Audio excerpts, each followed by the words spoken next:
MNC. Hey, he gon' rack it up, to get your game on, and he gon' bag it up.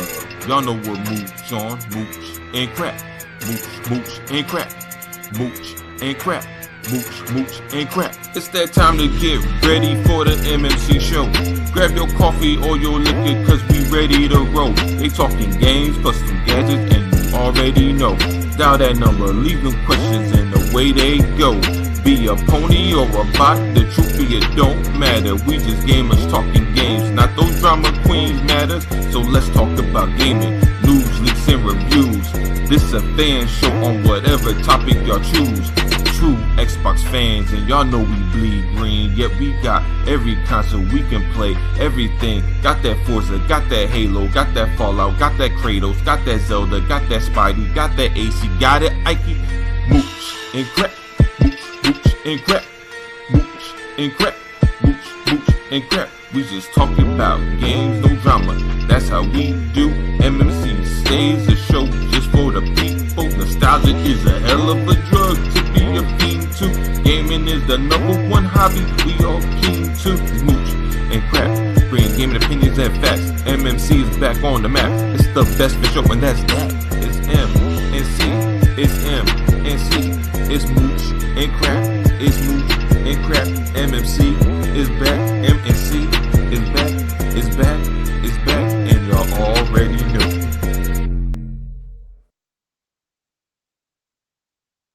Welcome to the MNC show, and we are live.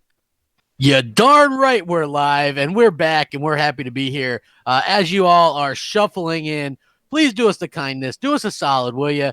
And go ahead and share us out, hit the like button, all that kind of stuff as you come in. There's a lot of stuff to talk about.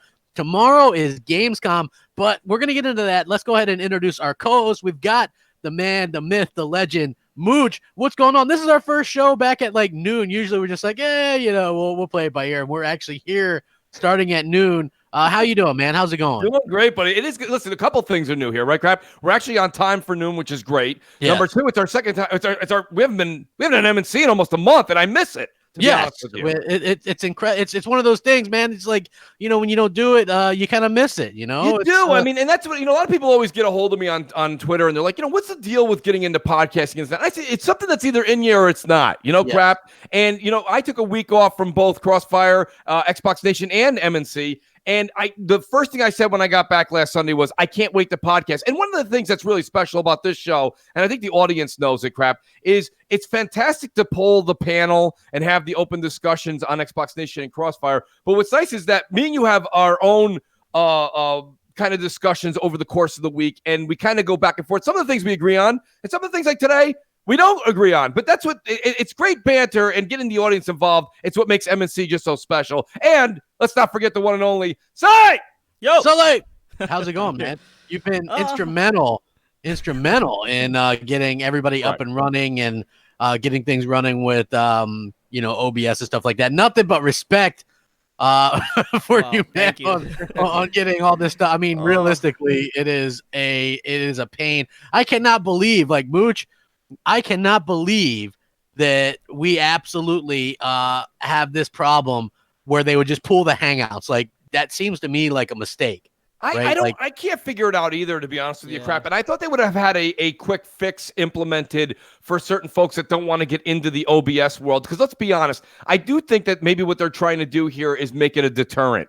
You know what I mean? I think they're trying to make it so that it was easy before. You'd go in, you created your title, you put a description, you hit go live, and boom, you had the airwaves, And now it's a little bit more in depth. You can do it to a certain extent on a lower scale, but it's difficult, and it's kind of a deterrent, to be honest with you. So I think it was kind of YouTube's way of saying, we want everyone to speak, but not everyone, which I think is awful. I think I liked it the way it was. Let everybody have an ability to put their 2 cents out there, Crap. Yeah, I agree 100%. I think that makes the most sense. And, I just feel like it is just like you, man. Like, maybe it's just a kind of a deterrent because we see people go, oh, well, I can't, like, people don't want to mess with OBS. It's finicky. It's, what I mean? There's not a lot of options out there. So I do feel bad for people that maybe don't have friends or whatever. They can, help them learn some of this stuff because it can be a little bit troublesome. And, hopefully people can keep their stuff going or whatever. But yeah, it's much appreciated that you guys stick with us. YouTube at times is troublesome, so it is. Yeah, stick with us, and we appreciate it. Like I said, share it out, like it, all this kind of stuff. You know what? I don't mind. We can go ahead and talk about Gamescom because there's other stuff we could talk about. And as you guys shuffle in, if you would just share it out, because again, YouTube not great with the sharing. But if you guys could do that. So here's what they have inside Xbox, presented by Borderlands 3, by the way. So even though it says it's presented by Borderlands 3, it's just one of those things where I don't think Borderlands 3 is is actually something that they're going to show off, oddly enough. Is Borderlands 3 is the marketing deal with Xbox for this particular game? You know what? I don't really know. I remember the other one that the other one was, but I don't know about this one. I haven't seen anything clear out there to actually say or specify which company they're marketing with. Maybe it's one of those ones like with Titanfall, or not Titanfall. I can't remember what it was, Titanfall 2 or one of those games where they kind of did both. They didn't sign with either. Yeah, so I don't know. Nobody wanted a piece of that.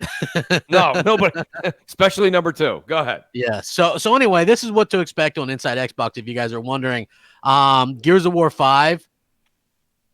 Okay. Destiny 2 Shadowkeep. I don't know what is that, a new DLC? It's the year 3, absolutely. It's big for Destiny folks. It's a big one. We lose crap. Crap. Yeah, I don't hear crap. We lost crap. Well, he'll be back. I think he unplugged his mic. Well, I'll tell you this much. Crap's got the list in front of him for Gamescom. But there are a few of those games that are going to be there. And also we're talking about new accessories. And I know a lot of people are saying, let's not get hyped up for Gamescom 2019, Sully. But I got to be honest with you. It's still something that gets a lot of gamers amped up, mainly for the most part, because it really is another showcase of games. And it's a tribute to the industry for all of us. Myself personally, ever since the year that came and went where we actually had Rise of the Tomb Raider, released it and revealed as an Xbox exclusive. Except for that, or this time exclusive, pardon me. Except for that, I've noticed Gamescom has just been an E3 rerun. Pretty much, yeah. So I'm not really sure why that's the case. I think more people need to kind of understand that. Don't be excited or get overly amped for Gamescom. Now, I would love to be proven wrong. I would love to be proven wrong and know that Gamescom becomes more than it's been in the past few years. But for some reason, Sully, and I don't know why, it's been such a bore, because people go, well, wait, maybe we'll see something from Sony, or wait, maybe we'll see something from Xbox. But I don't think we will, because to be honest with you, they would have done it at E3, So I that's my take. What's your take on it?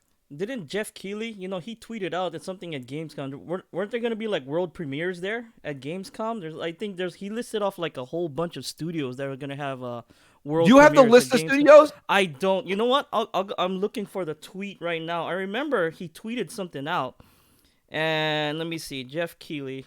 I don't see. I did see what you were talking about, and I didn't know it was going to be new game reveals. I just for some reason didn't think it was going to be anything substantial. Yeah, it might not be at the Xbox, inside Xbox. He just tweeted out there's going to be game reveals there. So does the Gamescom have like a separate show that is not inside Xbox? Do they have like a separate show going on? See, like I see him talking about it, opening night live tomorrow at Gamescom. So there's a separate show. Well, I don't know if it's necessarily a separate. It's definitely not Inside Xbox. Inside Xbox is its own brand. So it's its own thing for Xbox. Going on. Hey guys. Hey, Crap! Welcome back to the show. It's great to have you. Yeah, the surge protector popped on the of course on it did on the router, so that's cool. Yeah, but I'm back. Luckily, y'all, it wasn't a whole like total everything went out, because it takes like 10 minutes to boot up my PC. So thankfully, well, you had all the Gamescom notes, so I'm sitting there now. Yes, I did. I'll fill you in real quick. What me and Sully were talking about was a lot of people are already ramping up Crap and saying, let's not get overly excited about Gamescom, because for the past few years, Gamescom's really just been an E3 rerun. So, yeah. But now Jeff Keighley did say, and shout out to Sully for making that point. I do remember the tweet. There are going to be some reveals this time around. Is that true? Yeah, Jeff Keighley is going to be doing some kind of reveal, right? Like he's doing some kind of live stream with reveals or something. Yeah. But overall, that's going to be something different than what's going on with the actual inside Xbox. So you got to keep that in mind as well. So I can actually give you a pretty good indication of what's actually going on with the inside Xbox stuff, which is Gears of War 5. Yeah. The Destiny 2 Shadow Keep, which I guess, like you said, it's some kind of new DLC, right? Yes. It's the Year 3 DLC, yes. Okay. Wasteland 3. Yeah. Blair Witch. Some people are interested in that. Look, we haven't seen much on that. It comes out in 2 weeks. So, we'll be able to see something from that. I think that's cool. Xbox Game Pass. So I guess there's some Xbox Game Pass news. Ghost Recon Breakpoint. The Surge 2. Metro X. You guys aren't even like, yeah or nay. Yeah, it's something. Well, I mean, this is all stuff this is B news, right? Yeah. Metro Exodus, the 2 colonies. I don't even know what that is. Is that like DLC for Metro? Yeah, okay. And accessories, whatever that means. I'm assuming white.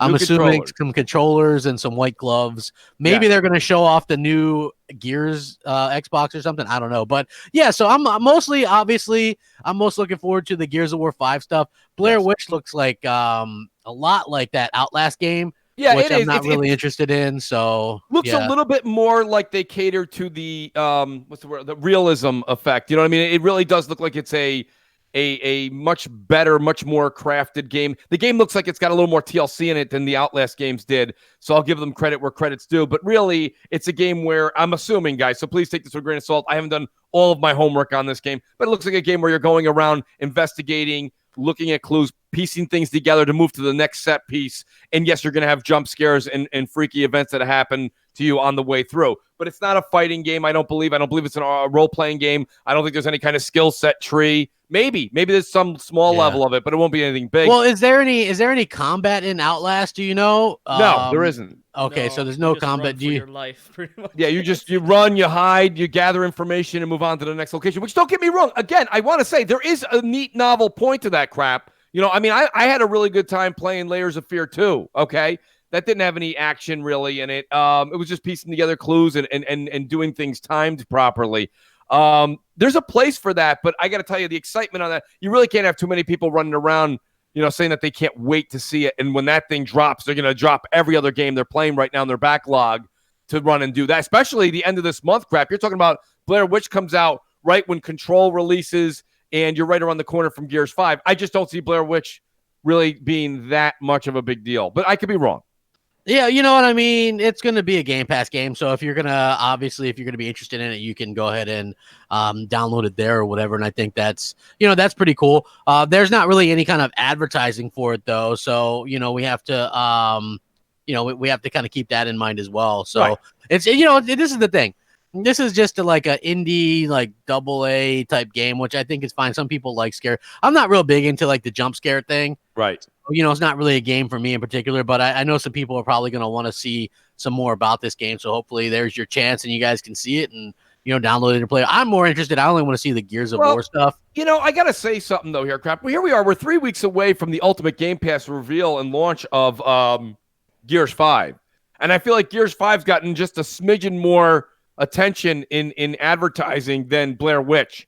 You know what I mean? Like I don't see anything about Gears 5 anywhere. The only thing I ever see is people on Twitter saying I can't wait to play it in Game Pass. Yeah, I mean, look, I'm playing it in Game Pass. I think a lot of us, I did enter Noof's contest crap because let me tell you something. A mooch is always would rather have the copy. Yeah, I hear you. Not right, so I entered that. But if I don't win Noof's contest, I'm only going to be playing it in Game Pass. Yeah, I mean, look, that makes a lot of sense. I do think that might as well play it in Game Pass if you can. And I feel like Microsoft they've done a good job with sort of getting Game Pass out there, and I think this games like Gears of War and Halo and Forza give it credibility. Whereas I feel like before maybe it was missing a little bit of that credibility factor. Yeah. With just some of that, and they've had some mediocre games, but I think that realistically, it's just one of those things where it really does like this. These are the games that they're really counting on, and they need more of these types of games. So I think that that's where some of these studios and stuff like that come into mind. But I'm looking forward to seeing what's going to be announced. There's going to be some Death Stranding stuff from Well, that's what I was going to Sony ask as you. well. I've not heard anything from the Sony. Sony is not rumored. They are guaranteed to be there at Gamescom. What does their slate look like? What are they showing? I don't know. It looks like there's just going to be some Death Stranding and maybe a couple All other right. things. I wouldn't say that there's going to be a huge thing. I know that if you follow Colin Moriarty, he's been saying that they have a big second or third party exclusive still to be announced, and I don't know what that is. Right. But he says maybe that'll be at Gamescom. He doesn't know. But, you know, I wouldn't doubt that Sony comes out with a little something, you know. It'll be the list of things that we kind of know. Again, very similar to Xbox, things that are expected. Death Stranding, Concrete Genie, probably some VR stuff. Which, hey, I mean, nothing wrong with that, man. I like me some VR. I've been waiting to get on the MNC show to have this discussion with you. So while I was on vacay, there was one really cool thing that I signed up to go do because I said, you know, Crap would really want me to try this out. I went and did that VR experience with Star Wars, and I got to say something. What you've been preaching, and listen, I'm not all in on VR yet. I'm waiting, but I got to say, I experienced something in VR that if this is where VR is going to go to the home version, man, I'll tell you something. It was great, Crap. You basically put your helmet on in this vest, and it was an experience you walk through, and you're actually a stormtrooper, and you're behind the scenes. You're kind of like a rogue stormtrooper, and you're trying to get this information out of the Death Star, and you do this, and I'm telling you, Crap, the interaction and the movement and the feel of the VR and the shooting mechanic was spot on in this game. Crap, I got to tell you, I'm just going to say, I think I'm coming around on VR. I'm not there yet, but I'm coming around. If we get to a point where VR takes the experience from just sitting there where you're just on a luge like it is now, or where you're just Batman's hands and thumbs, okay? If we can go from there to where this VR experience was that I tried on the road, I got to tell you, Crap, the future for VR, I would say, is much brighter than myself and a lot of others are thinking. That being said, Jim Ryan also came out and made a statement just a short time ago. Maybe it was yesterday or so. I saw people retweeting it this morning, basically saying that roughly they're at 5 million PSVR units sold now. Does that sound about right? Yeah, about 5 million or so, yeah. That's a good number, I would think. If you look at the percentages, I wouldn't have thought we would have even gotten to that.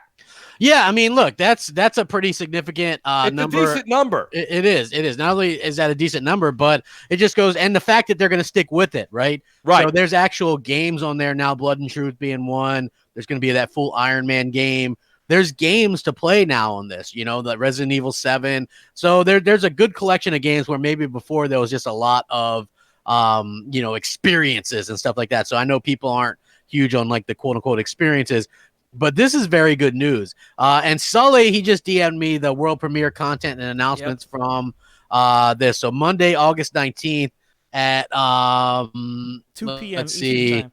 2 p.m. Eastern. Jeff Keighley's stream is going to be featuring 2K, which is probably going to be Borderlands. That's the show to watch, actually. Yes, yeah. Activision, which is probably going to be Call of Duty for sure. Bandai Namco, Bungie, Capcom, Electronic Arts, Epic Games, Stadia, Deep Silver, Private Division, right. Which is going to be Outer Worlds, obviously. Sega, Square Enix, Sony Interactive Entertainment, THQ Nordic, Ubisoft, Xbox Game Studios, and more. So that would be the one to watch, in my opinion. Yep. I feel like I'm not saying that don't tune in for the Xbox one, because you tune in, you win stuff or whatever they do with Mixer, which I think is cool. But this is the one where they're going to have a lot of varied content and stuff like that. To me, I'd rather watch stuff on Call of Duty and the new Borderlands than Wasteland 3. But that's just Correct. me. You know, that's just one man's opinion. Well, so I've literally, so I went through and beat Borderlands 2 on the 360. I've dabbled about halfway through now on the Xbox One with the Handsome Jack collection, and now I'm pushing my way through. I don't know if you guys have seen me on PlayStation. I've been playing a lot of Borderlands 2 on PlayStation just because I'm just in the mood to ramp up, and I can also grab trophies because I already have the achievements on the Xbox side. So I went over, I'm doing that on the PlayStation side. Crap, I can't tell you how excited I am for two games in particular. One is Borderlands 3. I got to tell you, I'm almost feeling like because of the situation where Gears 5, thank God we do have the Ultimate Game Pass subscription because I get to play it on the 6th. Crap, that gives me 7 days roughly to go ahead and sink my teeth into that campaign, which I don't expect it to be very long. I'm not expecting a very long campaign out of Gears, even though they're saying it's the biggest. I don't know if it's going to be the longest. Well, so we'll yeah, see. I mean, like, what when they say the biggest, that means we hear the biggest E3, Xbox E3 ever or whatever all the time, right? So, I mean, hey, I do want to make a quick thing. ahead, The team that's doing Blair Witch, they don't do Outlast, they did Layers of Fear and Layers Layers of Fear too. too, yeah, Well, and something called Observer. So that's I'm looking at their thing right now. But realistically, Layers of Fear and Outlast, you can go ahead and say that they're two different story type games. That's true. But the mechanics and the play is very similar. It's very similar. So my apologies if I spoke incorrectly. Yeah. So I mean that's something that people should keep in mind as well. Hey, Perez says, did you guys hear the creator of God of War roast Xbox? Okay, well, hey, you know what? That sounds like a good transition to me. We can go ahead and talk about this. So if you guys didn't know, as you all hit the like button and maybe get us up over 100 likes, we'll talk about this because I feel like it's a good thing to talk about. Now, here's the thing. When it comes to we're talking about David Jaffe, okay, the creator of God of War, the creator of Twisted Metal. This guy is an outspoken personality in video games. He's just an outspoken guy. He very much tells it like it is. There's very little of this nowadays. Him and Cliffy B are kind of that type, you know what I mean? And you don't see these type of people in the industry anymore. The only types of people you see in the industry anymore are ones that realistically kind of keep their own opinions to themselves. They aren't outspoken at all. They just follow the leader kind of dude. You know, another guy who's outspoken is that guy who created that game where you're playing as two players, and he cussed a lot on the, you know, the one I'm talking about, right, Mooch? You know what I'm talking about. That's the guy from oh God, the brothers. It used to be called Brothers on 360, right? And then they made another one where you're. What is it called there? You have to play basically in harmony. You have to play the games together. You were two brothers on the 360, and then a way out. Yeah, Joseph Fares. That's his name, Joseph Fares. Yeah, that guy. He's an outspoken guy, right? Absolutely. Like, you don't see a lot, and they suppress that, right? A lot of people suppress that. We're in the day and age of outrage and. Listen, I know people will go, oh, well, aren't you outraged? I'm not outraged about anything what the Xbox is doing. I'm upset that they're not putting out a little bit more transparency with their exclusives, but that's not outrage. I'm not like, offended by it. It just is what it is. Now, a lot of people are just completely in this offended culture where they believe everything is offended. So David Jaffe does this. He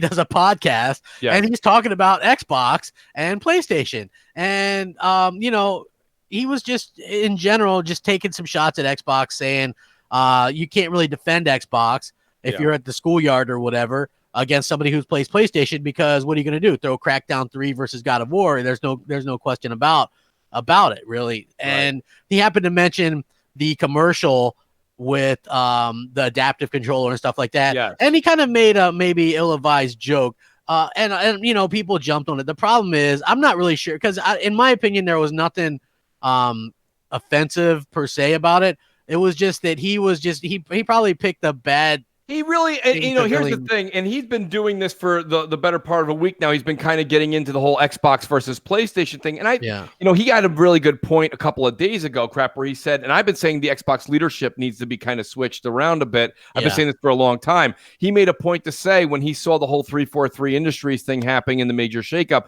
he says, the problem at Xbox, in his opinion, he didn't list names of people at Xbox, or I don't believe he did, but he said, you want to go and spend money? He said something to the extent of, don't go get developers, go get management. You need Yoshida, you need Sean Layden, you need those guys, because those guys make executive decisions that make more sense. With the executive decisions that are coming down from Xbox brass down, you can see there's still turmoil. This is what happens when you let studios kind of have their own free reign crap. This is what happens. You have internal chaos, or people don't see eye to eye, but there's no true leadership. There's no leadership. Yeah. When there's leadership and a plan, you stick to the plan. Okay, but when everything is just, I let the devs do whatever they want. The devs have free reign to do whatever they want. It doesn't work that way, people. Yeah. It doesn't work that way. That's why you don't say to anybody who's any kind of a chef or a sous chef, you guys, whatever you want to cook tonight, don't worry. The people that show up at 6 o'clock for dinner, they'll eat whatever you make. Yeah. No. You have to have a dedicated menu. It's structured. It's detailed crap. And that's what you go to that particular place to eat. The problem here is you've got developers in Xbox's camp doing whatever they want, whenever they want. No crunch, no deadlines, no this, no that. And then you wonder why there's turmoil inside. You wonder why. Listen, this is not a bash Xbox thing. This is any business. If you guys are opening up an ice cream stand, I don't care what it is. You got to have your flavors listed on the outside of the damn van. Yeah. You can't just be like, well, what do you want? I was wondering if I could no, we don't have it. But I was hoping that we could, nope, I don't want to pour that. What? You can't do that. And this is why you have that turmoil. You had a major creative designer at 343 Studios, whoop, out the door a year before the game comes out. It's just a problem. That's a problem. And I think that's what Jaffe was saying a couple episodes back. This one here, to kind of get back to today's point, I think he could have made his points without making the reference to the adaptive controller commercial. Or even he didn't need to go down that lane. That's the one thing where I think he's faulted for, But other than that, he was making a point in reference to say it's hard to defend Xbox these days if you're an Xbox fan. And I think that's where he was going with that. Yeah, exactly. And then he got kind of off the side rails or whatever. Right. You know what I mean? It's like so many things wouldn't make it in today's day and age, man. Just think about it, like Richard Pryor, Red Fox, Howard Stern. I mean, I know Howard Stern's a thing now, but he could never get started now. No. You know what I mean? Like he's an iconic, and even he's kind of not nearly what he used to be back in the day, in my opinion. You know what I mean? Like you can't do that kind of stuff nowadays. And it's just, again, I do feel like, that people tend to, and here's the thing, the people that are offended are the Xbox fans. And, and I don't think they're so much as offended as this guy really put Xbox in his place and there's no rebuttal for what he said specifically about that. So let's find this other little thing to latch onto and kind of make a big deal out of it, right? If there was a rebuttal for what he's saying, then they would have one and they would come out with one. But instead it's, hey, let's be outraged by this and think this or whatever. So that's just the kind of the way I look at it. Hold on, I'm going to pay some bills real quick. Buck Nasta says, man, I finally made it to a live stream. Loving listening to the stream you do, Crap and Mooch. Thank you very much. We appreciate it. Brother. Appreciate that. And a special thanks to Sully because he's the one that makes it all possible. Absolutely. Show on, dude. There was no butt of any jokes, to be honest with you. There was no jokes. I mean, he made a joke about Crackdown 3, and that maybe could be construed as probably he shouldn't have said that one particular thing. But I disagree that there was much, if anything, offensive said. People are just looking for something to be outraged out yet again. And I'm not one of those people. And Mooch will tell you, I'm not one of those people that's outraged by stuff. It's like, I get it. Like if I watch what I say now, but I'm not outraged or offended by stuff. I mean, every day in my life, I run into somebody that says, something to me on social media. I mean, I don't know him. So how can I be outraged by something? Like, do you really like this guy? He does not know the person, you know what I mean? So what's there to be offended by, to be honest with you? Like the people that make fun of me, call me a fat ass or whatever. I don't know these people. They don't know me. What's there to be offended by? Honestly, there's absolutely nothing to be offended by. What comes down to it is this, and I say it all the time, and this used to be something that we used to say years and years and years back. If you don't like it, you don't listen to it, and that the greatest way you can vote for something is by not paying for it or not subscribing to it. I mean, that's the whole thing. I think that's the style show that Jaffe runs over there. And either you like how he kind of flies off his seat and gives his opinions on things, and he has his own way of kind of putting it out there, or you don't. And it's not my place to tell you whether you like it or not. That's up to the audience, Crap. So I mean, that's what I always say. You listen, or you say buy and beware, right? Yeah, exactly. Beware. It's just like, you have the right not to be offended as well. I think that's something that that people should sort of keep in mind as well. You don't have to be offended by something. That's just one of those things where I always just feel kind of weird that people are, oh my gosh, did you hear what this person said? No, like I'm not offended by it. If you are, then I'm sorry. But again, we're getting to the point where some of this stuff is just kind of getting out of hand. But yeah, I think, he'll probably come out and go, oh, I apologize. I'm sure. I didn't mean anything offensive by it, whatever. Yeah. But yeah, it's like he probably could have got away with it a little bit more if he would have just kind of stuck to the Xbox versus PlayStation. Stick to the Xbox. Stick to your point. He was dead on. He was dead right with that. I think that's the part that's really kind of that's hitting at home for people, is the fact that he's like, oh well, there's no real defense. What are you gonna play, a Forza or a Crackdown? Like there's really, realistically, there's not much defense there anymore. So that's just sort of the way that I look at it. And as far as I could tell, people are going to try to make, it'll probably blow over. I mean, this is just the way things are on the internet these days. And I would assume that things sort of would blow over after a little bit. At least I hope so. You know what I mean? Like, I don't think David Jaffe's a guy out there trying to, do these type of things or say things just to say them to be shocking or anything.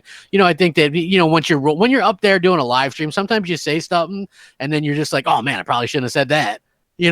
Somebody's going to get offended by that. A lot of people won't do a live stream for those reasons, and I don't blame them. Yeah, exactly. So, that's all I'm saying, man. Just like, don't chastise this guy or hate on this guy or be like, oh man, he's against this or that, like based on one thing. Like, come on, people are better than that. Let's stop with the fake outrage, okay? Because that's exactly the problem with a lot of stuff nowadays. So if you guys are just joining us, please like and share it out. I would definitely appreciate it. So there is also, moving on to this rumor, your buddy Z Huge is teasing a Microsoft Xbox game surprise on Nintendo Indie World. Yeah. He says, we're going to see another Microsoft Xbox first game at Indie World Direct on Monday. So far, we've had Minecraft, Cuphead, and Super Lucky's Tales that have been Xbox exclusives come to Switch. If you've been following rumors leaks, you can probably guess this one. So they're like, that's going to be interesting that they're going to be doing that at 9 a.m. Eastern. So we'll know relatively early on what exclusive it is. Most people are saying it's going to be Ori and the Blind Forest.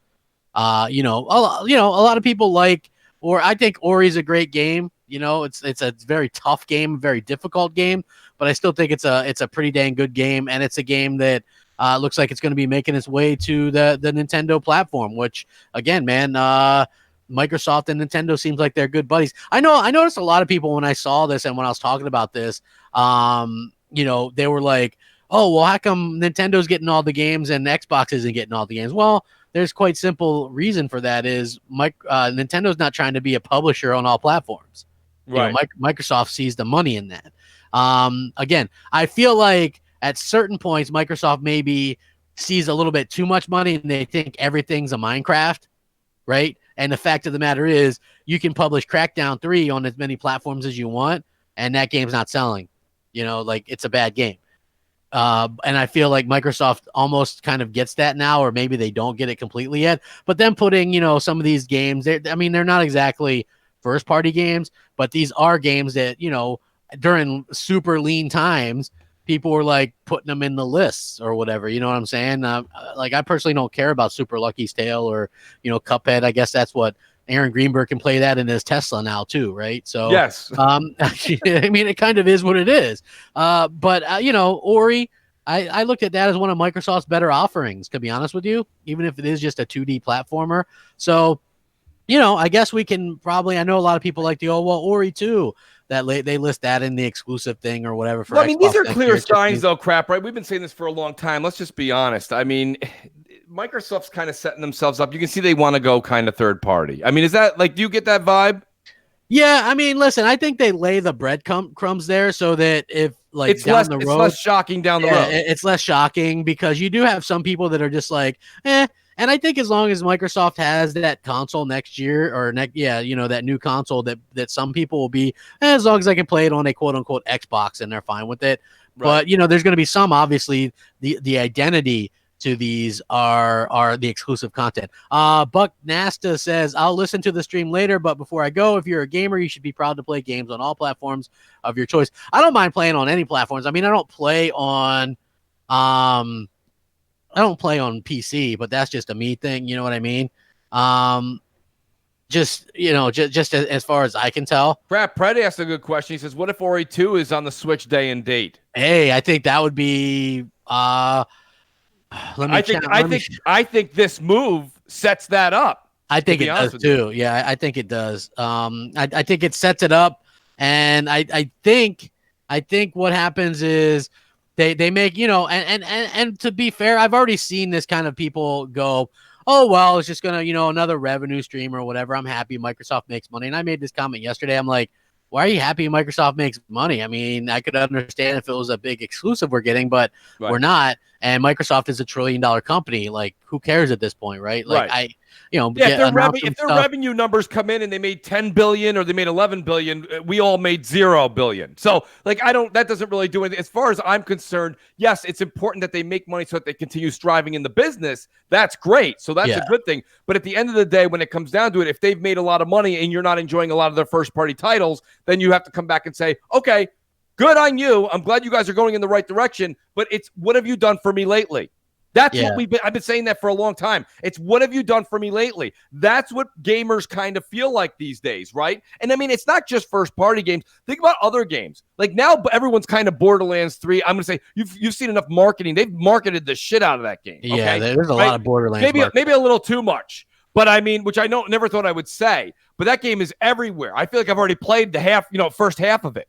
Yeah. My point being, though, is that you have Microsoft where you had Borderlands, which didn't come out. The last Borderlands was in the 360 era, okay, and the PS3 era, and now we're getting one now. That game was huge, by the way. It was massive, but this is going to be big too. Crap, don't get me wrong, but they waited. Well, it's going to be massive when the last one creeps back in the top 20 on MPD.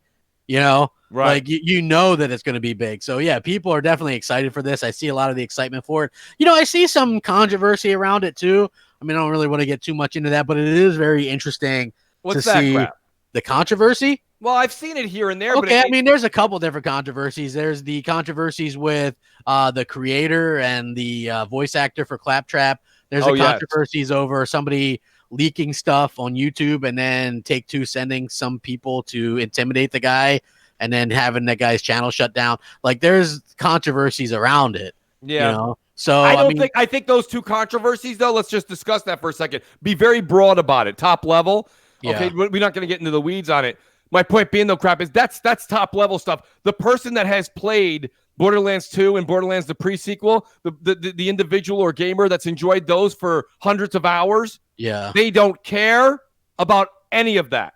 Yeah. They don't care about there was like this whole situation where people were like, boycott Borderlands. It's like, first of all, nobody's boycotting That's like when people say boycott Walmart. Yeah, right. Yeah, nobody's you're still 80 rows back to get a parking spot. Yeah, nobody's boycotting any of that. You know, that's not happening. Yeah, that's just not going to happen. You know, just absolutely. To talk about Borderlands for a second, Crap, before we move on to our next major subject, I got to tell you something. So with Gears 5 coming out September 6th, I'm going to try and get through as much of that campaign. But there's a part of me, because I'm such a Borderlands fanatic, that from basically September 13th. Which, by the way, Mooch does not have a code for yet. If anybody wants to Mooch a code and wants to play and stream with me, hit me up in the DMs, please. Hey, I'll join you too. Hook it up. Look at that. Wow. We'll Borderlands 3 it up. Xbox or PlayStation. The boat's almost full. I like that. Yes, Xbox or PlayStation. Doesn't matter to me. I'll play on either one, honestly. It doesn't matter. I'm going in. Crap, my point is this. From September 13th till September 30th, because, October brings a whole new plethora of games. I'm going to be on the Borderlands 3 train. Yeah, well, I know you've been a huge Borderlands fan for about as long as I can remember. So, oh god, Crap! I got news, and anyone that's following me, like I said, I would have been going through on Xbox, but I've already completed it on 360. I'm going through Borderlands 2 as we speak on the PS4. Anybody wants to join me? Let me know.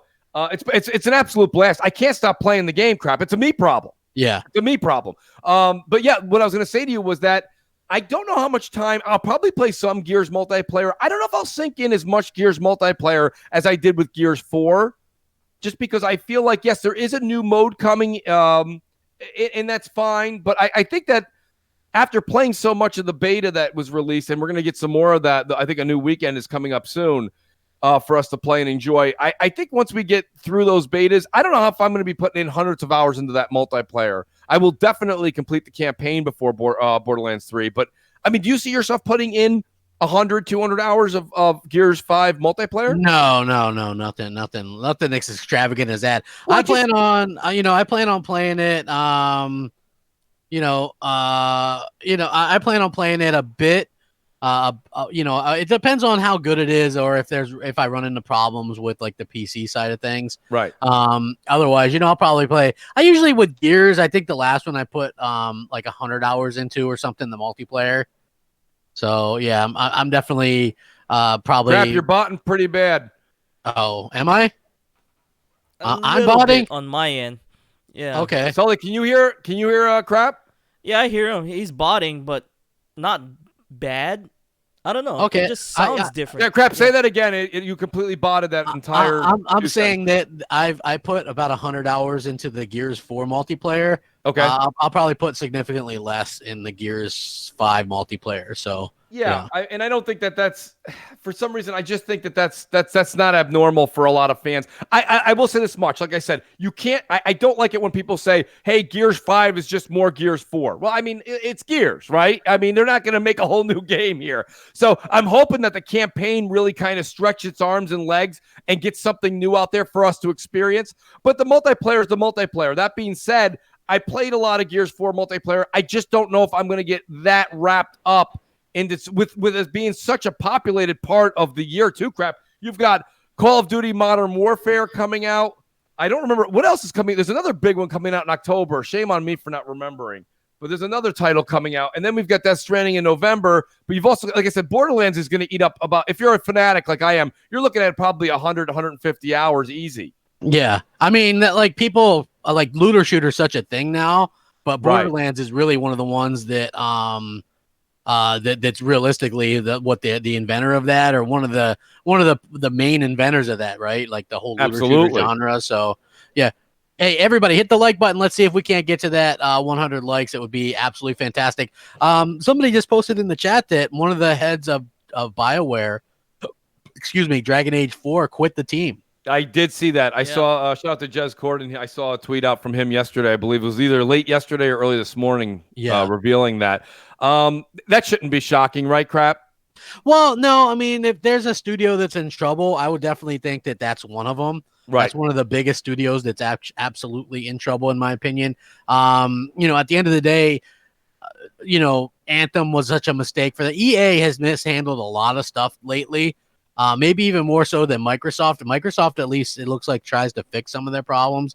EA is just like, don't get it. I don't think, you know what I mean? They completely don't get it. And, it's unfortunate because BioWare was such a talented team. Mass Effect, Dragon Age, these games are so great. They don't need to have live or games as a service elements. You know what I mean?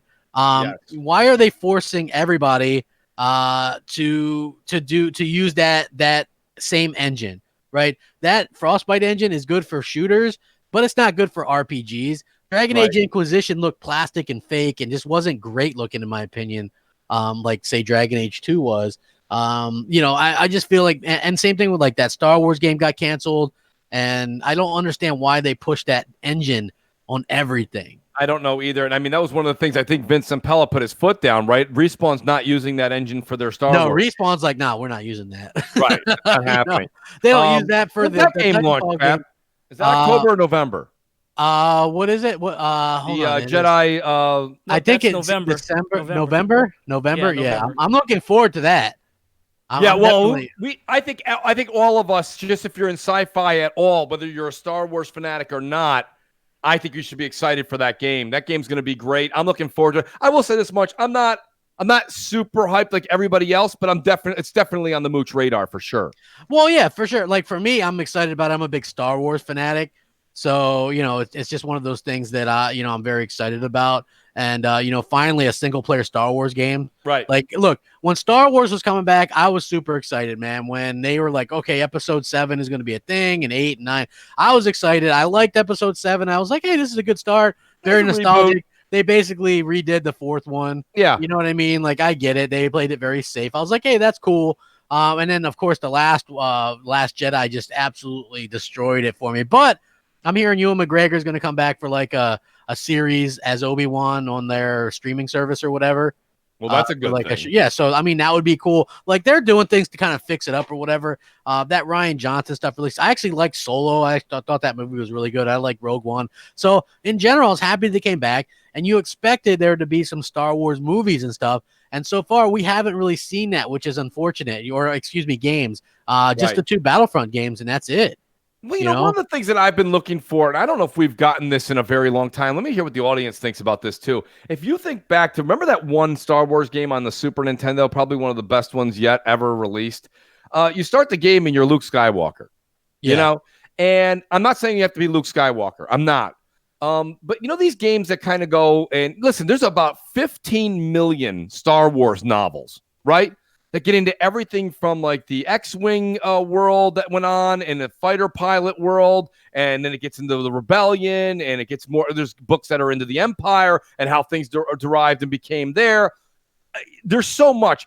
I would just say, from me, myself personally, I would like a game where we actually had the main character, the main protagonist be somebody like that we know from a movie or a series, right? Yeah. Why are we always Jimmy, oh, grab your lightsaber, Jimmy Johnson, let's go. Yeah. Who the hell's Jimmy Johnson? Oh, you don't know, Mooch? He's in episode 17 of Novel 85. What? Like, I don't know who Jimmy Johnson is, and I don't care. Isn't he the Fox football guy? He used to coach the Dolphins. He used to coach Cowboys. the Cowboys. Yeah. How about them Cowboys? How about them Cowboys? Yeah.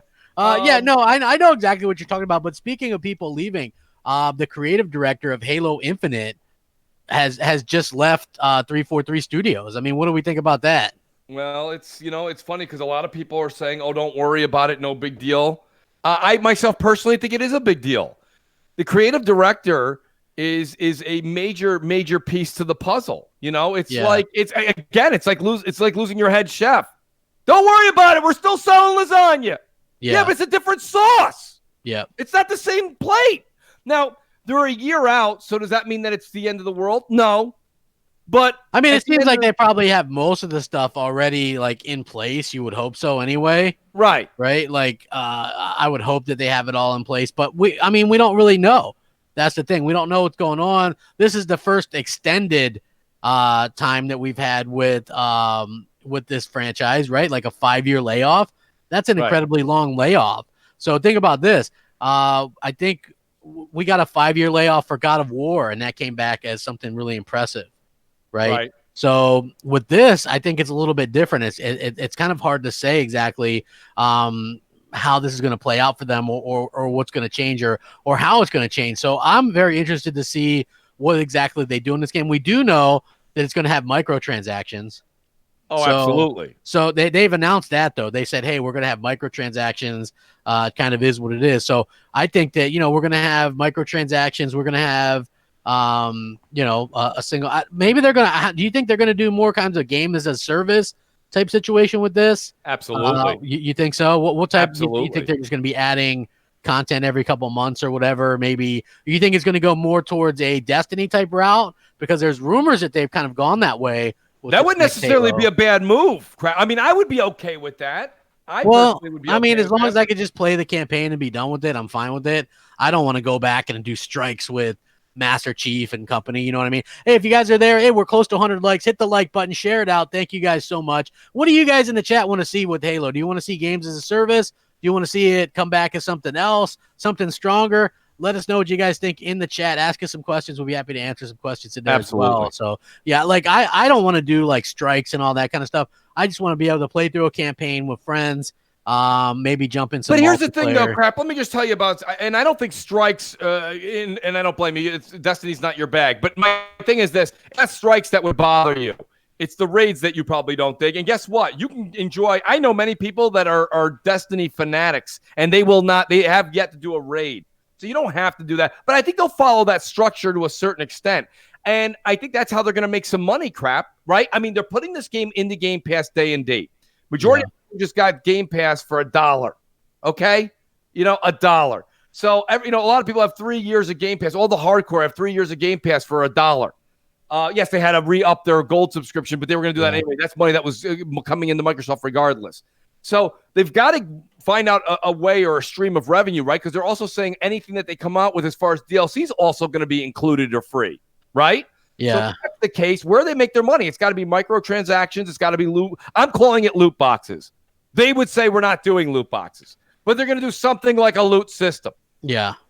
Maybe your Guardian, or not your Guardian, we're talking about Halo. Your Spartan will look different, Crap, okay? If you could buy different accessories to make your Spartan look and feel more the character driven to your tastes versus mine. You know what I'm saying? You're paying $5 for a helmet. Maybe you're paying $10 for a decal. I don't know. I have no idea. but those are the things I would see that they would probably put in there because it doesn't take away from anybody's true. Like if you go and spend $150 on your Spartan crap, it doesn't ruin my game. Yeah, as long as it's not like powerful weapons or like a weapon advantage.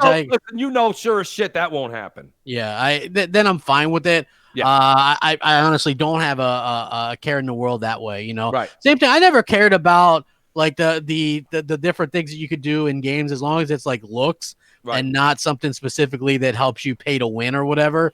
At that point when it's pay to win, I have a bit of a problem with it. So, you know, I hopefully that's it. Warborn says, crap, what two teams is Microsoft buying? I know about IO Interactive. That there's rumors, but other than that, we don't know much. Like Mooch, I guess we can kind of go and talk about this a little bit. So these are rumors and these are like on the different, and I realize the stream keeps locking up a little bit. Just stick there and it'll be back or whatever. Yeah, it's on YouTube's end, not mine. Yeah, it's YouTube. Yeah, it's 100% YouTube's thing. It's not really something that on our end or that we can actually fix. But as far as this kind of thing is concerned, there's the IO Interactive ones. For me, I don't know. It's like what big studios are left or like studios that are left that could actually make a big deal or get people excited. You know what I mean? Which like I don't IO know. Interactive, yay. I mean, I think that those games are okay. But I'm trying to think like the few that are left, like the Insomniac games, they're not going to join Microsoft. No, they're not. If anybody, they would join Sony. So I'm not really sure who Microsoft could actually buy at this point. But, you know, there was rumors that they were interested in a Japanese developer. There's rumors of the IO Interactive, some smaller developers as well. So, you know, it'll be kind of interesting. You know, it was funny. You remember rumors year and change back that Phil went over and he did like a bunch of things with Japanese developers and some of the other Asian developers out there. And, you know, he was supposed to have brought back, I was expecting more business deals to be cut with the Japanese game developers, and I'm not seeing it. I do see where he brought certain older titles, the remake stuff that's come back. You know what I mean? Some of the stuff with Sega, they got back. Some of the stuff they got back with like Resident Evil with Capcom. They've patched a few of their sore spots. But I thought he was going to come back with something like, you know, Team Ninja. And, you know, do something special with them. Xbox One brings up a good point. He says it seems Crytek is working on a new game for Scarlet. He doesn't know if it's exclusive, but they were talking about new solid-state drive tech that they're using on the console. I mean, who knows? That would maybe be one. You could then have something like bring maybe Rise back. I don't know. Like Sir X-Man says, Crytek, give it to Luca. So, yeah. Let me see Sir X-Man. Thank you, Sir Yes, X-Man. thank you very much. I wouldn't mind Crytek. They've got very good-looking games. You know what I mean? Like, listen, you know who Crytek reminds me of before they came up? Guerrilla Games, right? Like, Guerrilla Games now Guerrilla Games is super respected now, right? But let's face it, Guerrilla Games didn't do much, okay, before Horizon Zero Dawn. They did Killzone. Killzone 2 was probably the best one of the group, but other than that, they had very pretty games, Killzones. Boring stories, just, you know what I mean? But they're very pretty games. Then they came out with Horizon Zero Dawn. Boom. You got like, you know, now all of a sudden they're like well known and well in demand. I think Crytek is like that. Crytek did the Crysis series, very pretty games, but some of the most boring games you'll ever play in your life. I couldn't agree with you more. Yeah, I love but they did Rise, and I like the story there. Oh, crap. Look at this is where you guys know this. I'm on record as saying it. Beautiful game, absolutely. But Crytek, they got the same story for every game. Beautiful, gorgeous detail. The games are just breathtaking. They look like they're high-end PC quality on a console, but at the same time, the story puts me to sleep in a half an hour. That Rise game, I didn't even finish it. I could only get halfway through it. Then you only put like 2 hours into it because you could beat that game in about 4 hours. Crap, it was about 2.5 hours, and I said I just can't do it. I don't mind QTEs to a certain extent, but when it's so interactive with the entire game and every single motion, everything you do revolves around it, you lose me on it for some reason. You know what I mean? It's almost like when you were like, take me, for example. I can't draw a stick figure of your crap, okay? Yeah. But it's like one of those things where there's already like, you're like, well, just pick up a stencil, Mooch. You can draw with a stencil. I don't want to draw with a stencil, crap. Yeah. Okay? I don't want to draw with a stencil. If I can't draw, you know what I do? I don't draw. Yeah. If I can't play the game I want to play, and it's like just before you execute or do something, you have to hit YYBBAA start. I'm out. Yeah. Okay, I don't I want to put understand. codes in to finish off a character fight. It's not cool. I don't want a stencil. Yeah, Brujo X says Shill Phil needs to be forced out. Forced.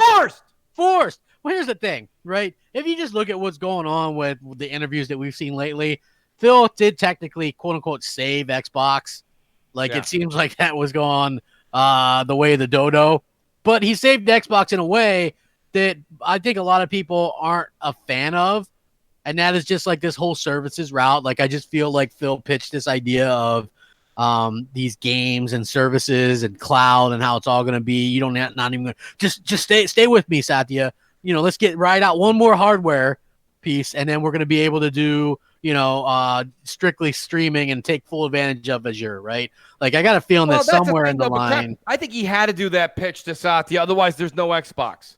Yeah, I'm agreeing with you. That's what I'm saying. So in an indirect way. But again, Phil did somewhat save the brand to a certain extent, because if he didn't go along with that, I think things are different. I don't know if we're even having an Xbox discussion for Scarlett. I agree. But again, you could harken back to what happened originally with the Xbox 3 or Xbox One and say, well, you know what? If they didn't mess that up so bad to begin with, then maybe they wouldn't have been in this situation. You know what I'm saying? Right. Like just saying. Just saying, maybe we wouldn't be in this situation to begin with. But I don't know. We'll have to see how it works out. I hope. Oh, excuse me. I hope that they can actually come out swinging next gen. And I hope that they have some surprises up their sleeves for E3. You come out there with a powerful box crap and 2 or 3, two new IP, and then you have Halo and Forza to back it. That's a hell of a way to come out there in the ring and throw a couple of. I feel like you need that one new AAA. Like here's the thing. I have this my collection of 360 games is mostly physical games, because obviously that was that era. Yeah, digital wasn't day and date at that time, okay? Right. So like I do have a 350 gig hard drive on my I still have my 360 and it's hooked up.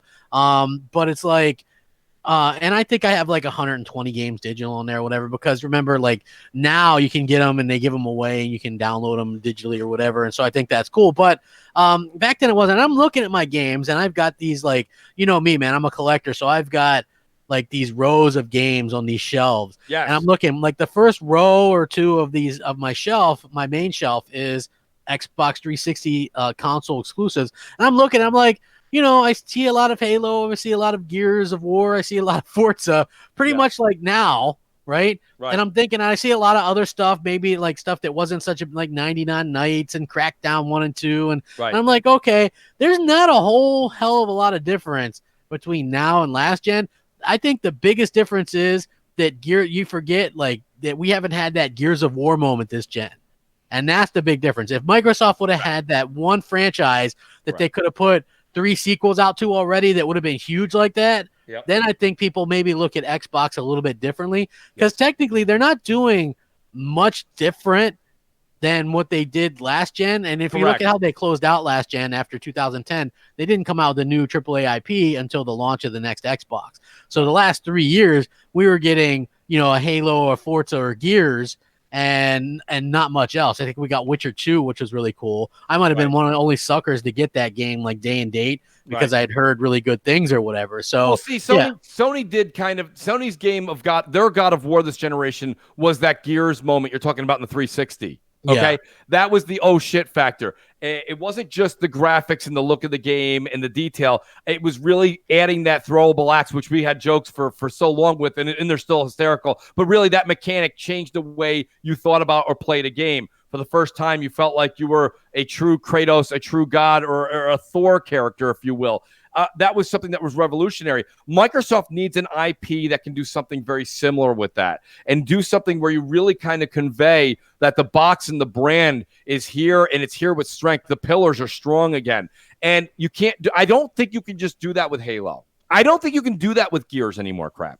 I think because we're so many iterations deep, and the same thing goes for Sony. Okay? Don't sit there and tell me, oh, well, Uncharted 5, Uncharted 7, Uncharted 8 are all going to be, no.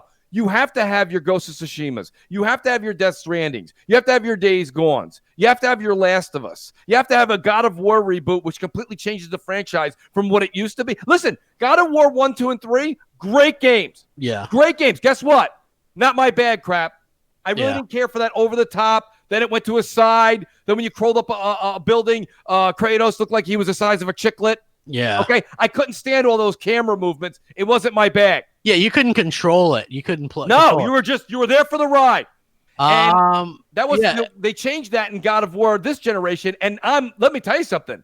I went from not caring about God of War to God of War's probably I can't wait for the sequel to the reboot.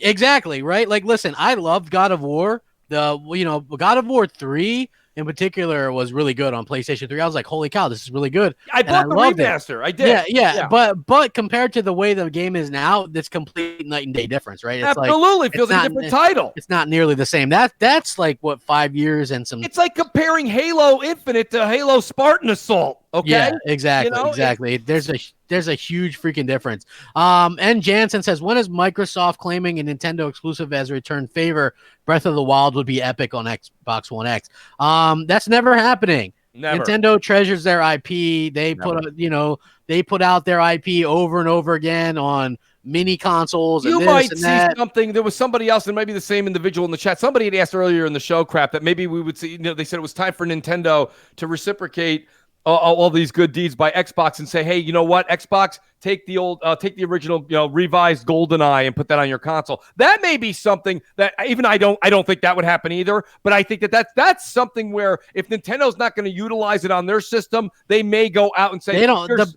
The problem is with GoldenEye, they don't have the license anymore. I'm not sure who has the license for that stuff anymore. Studio, I think, that has the license for it. Oh, so, okay. Well, that should be easier for Xbox to obtain. Then you can cut it. Hollywood would love to cut a deal. Yeah. So exactly. Like that's one of the things.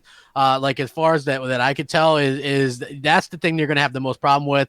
It looks like the stream straightened out a little bit. Please hit the like button, you guys. Share it out. Very appreciative. We're gonna be back to doing these. Maybe they'll start a little bit earlier, maybe 11:30. Yeah. Come football time when absolutely the full good point, by 1. Yeah, just so that we can get out of here by 1. But let me take a second real quick before we continue. I just want to take a quick segment to thank everybody that's at MNC Patreon. And guys, I want to do a shout out to George Stone, who's in the chat, who wrote me this past week, and he says, Mooch, I'm thinking about becoming a Patreon. I've been listening to you guys since day one. And George, I want to say thank you for even considering it, guys. It really means a lot. We're really trying to ramp this thing.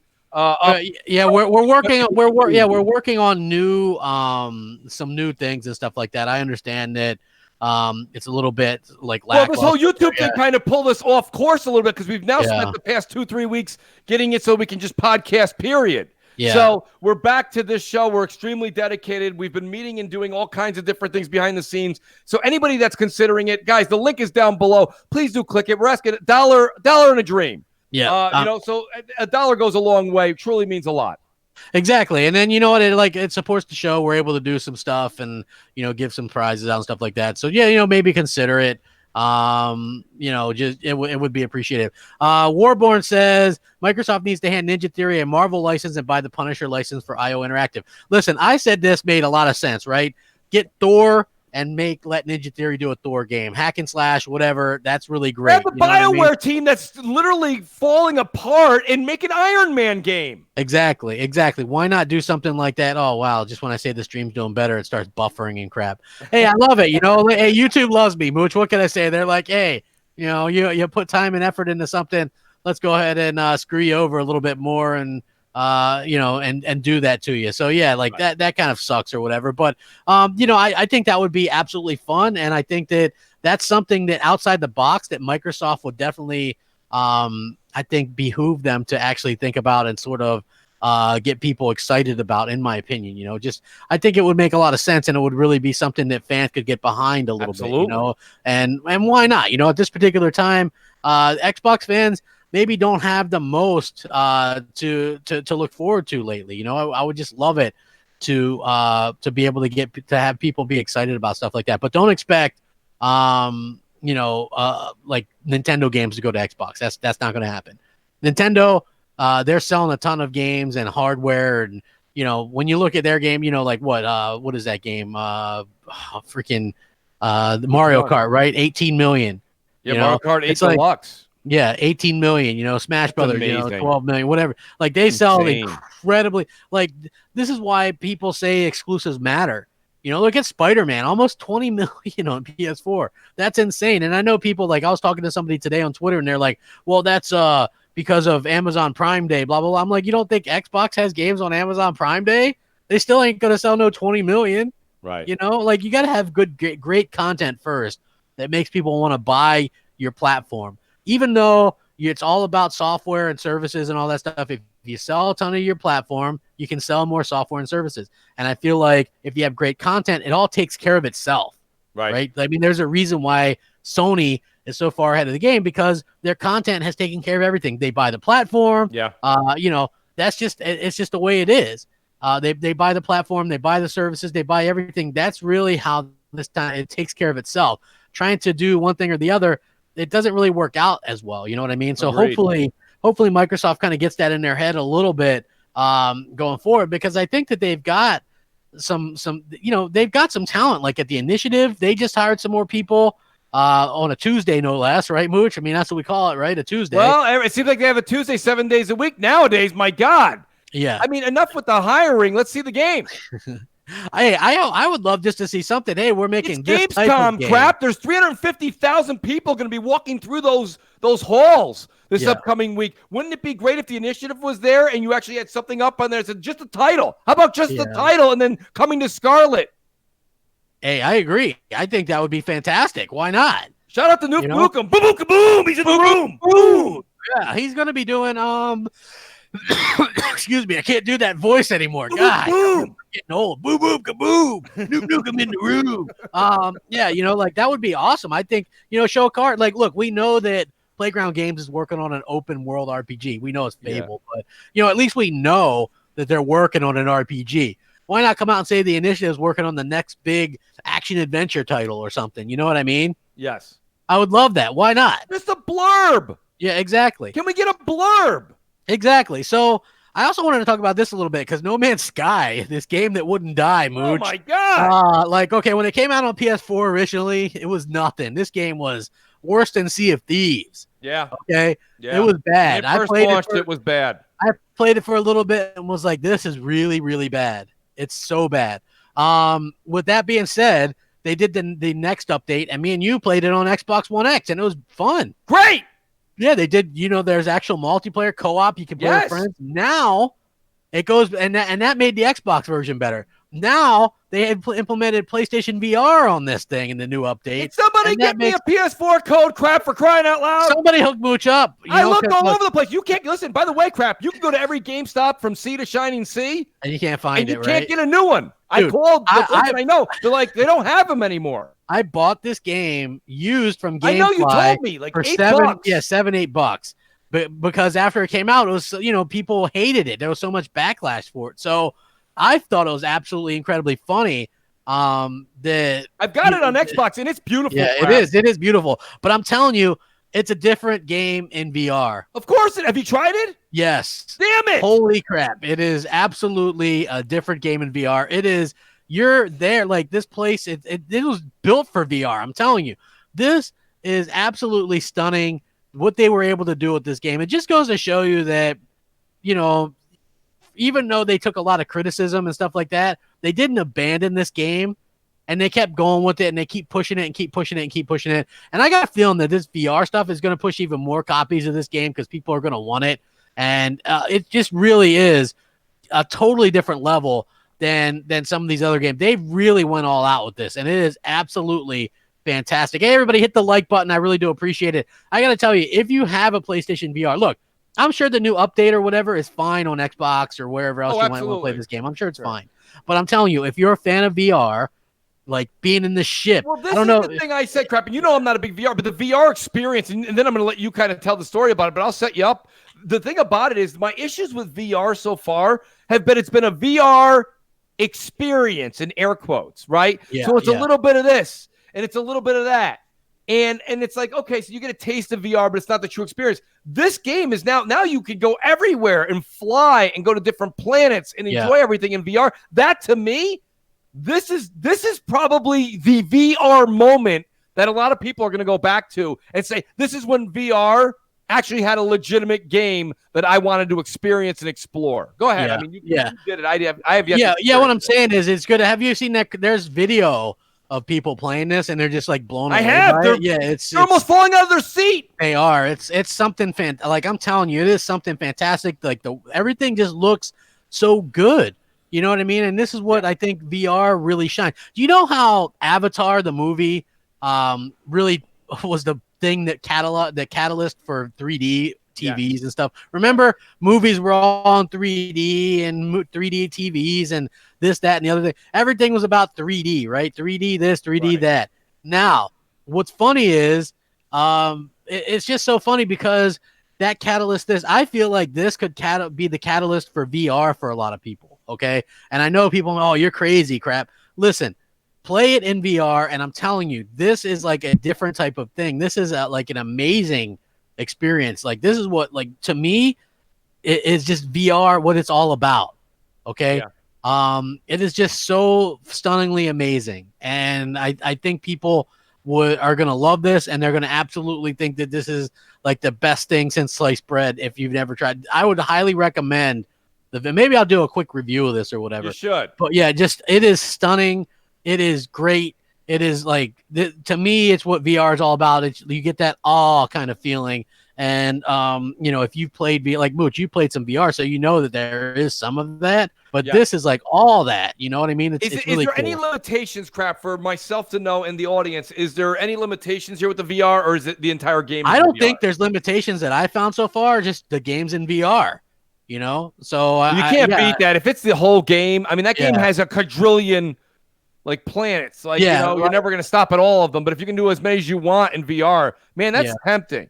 See, that's one of the things. Like, I would have loved for Microsoft to at least get into VR, even if they didn't have to do first-party VR, which I don't understand because they made a Halo VR game or something, and Forza is ripe for VR. There's a lot of stuff that they have that could be VR, but there's so much third-party VR content. Even their own studios made, I guess, Ninja Theory made a Star Wars Darth Vader VR game, and In Exile made a Sorcerers type game for PlayStation VR exclusively this past year, and are making another VR game. So there's tons of VR stuff out there that they could have put on there. So I really think that Microsoft dropped the ball, and I'm not sure why they decided against doing some kind of VR or whatever.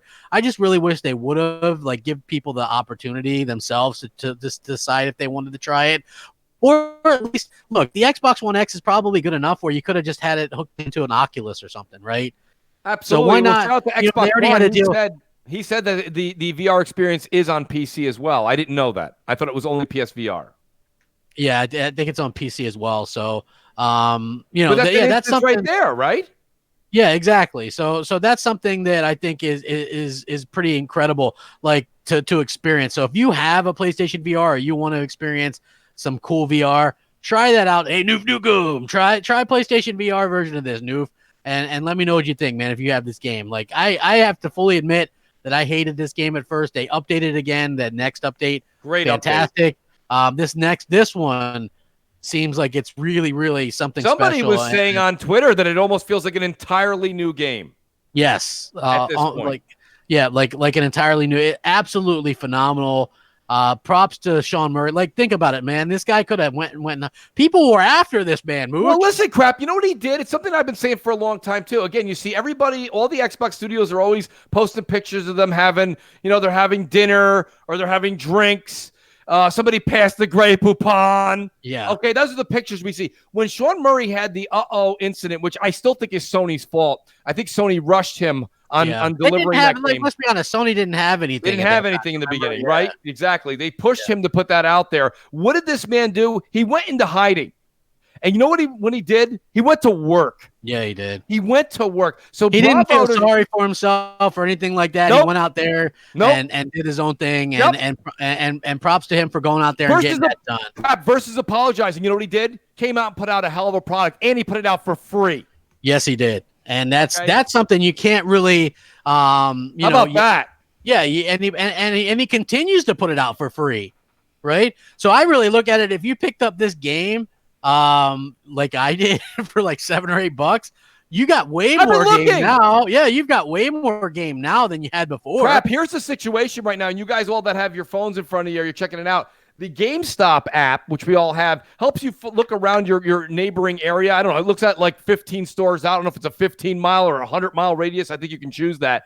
But crap, I've looked all over in New York. You can buy it used everywhere, but they want $25 for it used. Now get this.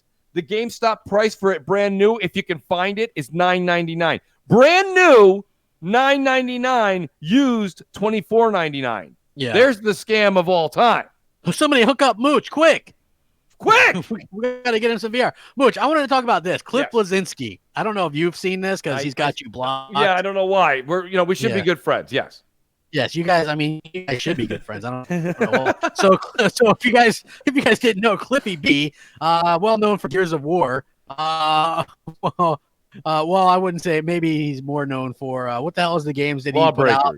Lawbreakers, and then Radical Heights. Radical Heights, guys. Yeah. So he chased trends, and again, this is the problem with chasing trends, right? By the time your game gets out there, it's already too late. You know what I mean? You got to have some kind of good. So his first game was Lawbreakers, and or as a his own studio or whatever, and he was chasing after that Overwatch thing, right? Again, just because Overwatch does something doesn't mean that more people are looking for that type of game. Correct. This was always my question about Bleeding Edge, like, this thing could really sink fast, but that's neither here nor there. But anyway, so nobody wanted to play his Lawbreakers game or whatever. Then his studio closed, and as a last-ditch effort, they tried to do that Radical Heights Battle Royale thing, and again, nothing. He says, he tweets out, even though he's he says that even though he seems to be going down his past experience or whatever, that he's really interested in this new idea, and it's not a Battle Royale game. This idea won't get out of his head, Okay. What do you think? What do you think about that? I think that he will do anything that he possibly can to get bad flavor out of everybody's mouth with Lawbreakers crap. Yeah, here's this thing. He goes, guys, I kind of have a game idea and it won't get out of my head. I thought I was truly done, but then Stupid Brain shows up. And it's not Battle Royale. Yeah, I don't know where he's going with that. I mean, he needs something, crap. He's got a small team. I don't think he has a large team anymore. He doesn't have any team. They closed down. Right. They completely closed down. He would have to go somewhere or do something. Mr. Twister says, Scarlet might flop big time. Weird vibe around Microsoft. Well, listen, we don't know. I don't think anybody wants that to happen. That would be the worst case scenario ever for Microsoft, right? Yeah. Like to have that flop.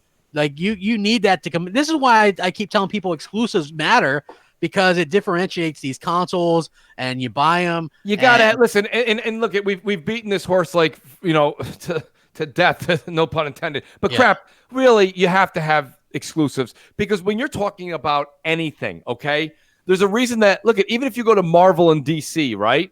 Yeah. There's a reason that Wolverine or Iron Man aren't hanging out in a Batman comic. I mean, they have their own exclusive characters, and that's why you buy one or the other.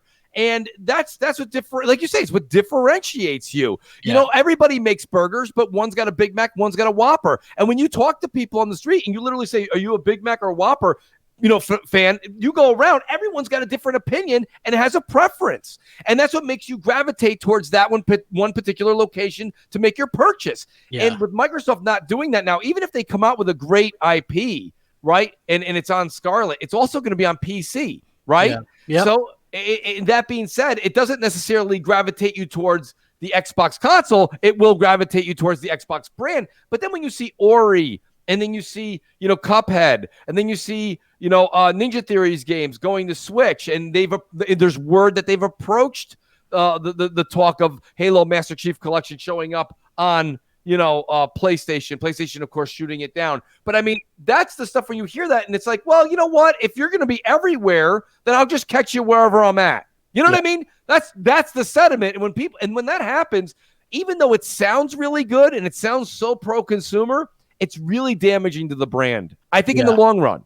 Yeah. I mean, it could be. And you know what? Why not? If Microsoft sees that Cliffy B wants to make games in your Microsoft, why not make a studio with this guy?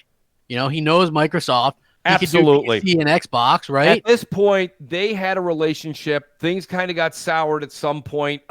Cliff went and did his own thing. It didn't work out. Microsoft has made a few of their own ill-advised decisions in 2013 up till today, and that hasn't worked out for them. Why not take the money and the backing that Microsoft has and put it into the creative genius and give Cliff the studio and the money and the team that he needs to put something great out there again? I think it's a marriage made in heaven. I really do. I think it would work out just great.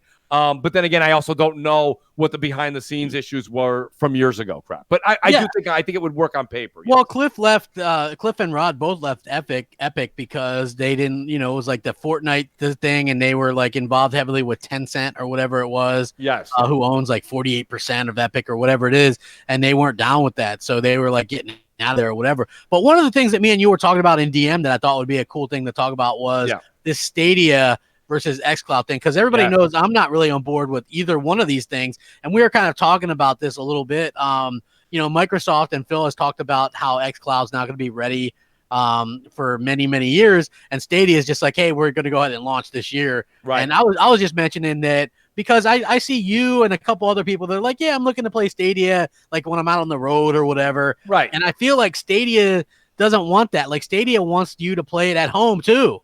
They do, Crap. They absolutely do, but I don't know if necessarily that's how they're going to enter the game. They can, but that's fine. I think the one thing that I said on Friday night, and I'm going to say it to you again here, is the one thing that Xbox does that kind of bothers me is they're making a new console, right? Then they got a streaming device. Then they're doing the xCloud stuff. Then they got to make sure they keep the Xbox One S, the Xbox OG, the Xbox X relevant, okay? They're doing all these things. Then they got a couple other things that they're working on. It's a lot of juggling. The one thing that's going on with Stadia, and I know that you said this to me in DM, you said, I wish they had a dedicated box. They don't need the box. They're literally going at it and saying, this is how we want you to play games with Google Stadia. And you got to say, I'm not saying you have to like it. I'm not saying you have to like it.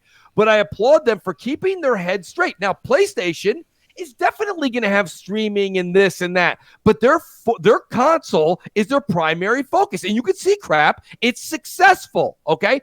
If Google is going for stream gaming and only stream gaming, that could be a successful run for them. Where Microsoft, they don't know if they're coming or they're going. I feel like they're spending half their time on the console, half their time on streaming. You need to have this. You got to go over and get that. I think they're really juggling and they're fumbling, where Google's focused on just streaming and Sony seems to be, for the most part, 90% focused on console. Well, the way I look at it is Google, like gamers are hard to win over. Microsoft still hasn't won gamers over, right? 3 generations in, they still haven't won gamers over. They came close last generation and they dropped the baton. Like, people don't want to trust them. Now, when it comes to Google, they're literally not going to win anybody over, right? Because they're very wishy-washy with the ownership, and you got to pay full price for a game that you can only stream. And so people are going to be very wary about that. If they would have came into this with a console, some kind of hybrid thing or something, right? I feel like it would have been much better off, because then you could have come out with some killer exclusives. Then you could get developers are on board with hardware. You can still have a killer exclusive without a console. But I'm just saying, like, for me, if you look at it, this, at least from right now, their developers that are supporting this are few and far between. There's no Activision, there's no Call of Duty, there's no Madden, there's no FIFA, there's no Ubisoft, so there's no Division, there's no, like, where are these games going to come from? Like, here's the thing, though. Here's, if me and you are now, I take you out of your seat, I put you as a Google executive, okay? If let's just use a round figure, okay, 100 million. Of course, it's way more than that. $100 million is not, it's chump change as far as all total console sales. But hear me out real quick. If you're only talking about $100 million that's out there to grab, okay, and Google does an okay to decent job with a new console, the best they're going to do is go in there. The best, they're going to do less than this, okay, is grab a third of that pie. That's not enough money. It's not enough money for them to make to go out there when they can dedicate a streaming service that's going to give you the same games, the same quality, and they don't need to go into that. They don't need to spend $500 million or $1 billion on console R&D, okay, and deal with all the nonsense when they don't have to do that. They just don't. And let me tell you something. You're talking about $500 million minimum to get into the console business, and they're only going to take a sliver of the pie. But the you're pie's win already people, consumed. You're gonna win. You could win people over to you that way. So what? At thing. best, but crap. There's already 3 players in there: Nintendo, Microsoft, and Sony. So really, if they go in and you want to just do easy math, the best they're going to get is a quarter. What I'm saying with a third is I'm giving you the benefit of the doubt with that. So if they're better than one of the others, they'll chew into some of the other money that Sony, Microsoft, or Nintendo's making. Fine. But the pot doesn't grow. It's the same console base. All you're doing is robbing Peter to pay Paul. So that's not enough money for them. What they're doing is they're focusing their efforts on the streaming thing. And I'm not selling it on that. Yeah. But if you want to take that $500 million or $1 billion, okay, in R&D for console, now they can go up to these other developers, these publishers, and get exclusive content on their streaming device only. And let me tell you something. Google's, and I mean this in a positive light, Google's going to play dirty. I've been saying this for a long time. They're not doing anything radical right now because they're doing a soft launch this November. You wait. They're not even beta testing that thing. Nope. You wait till next E3. Well, crap, they did do a beta. And shout out to Predator, who was in the chat earlier. Predator was on your show. They did a very limited beta with one game. It certainly was, but it was a big game. Okay, it was a single player game. Crap, nonetheless, they just put it out there, and Pred said it worked, and it worked marvelously. And that was a long time ago.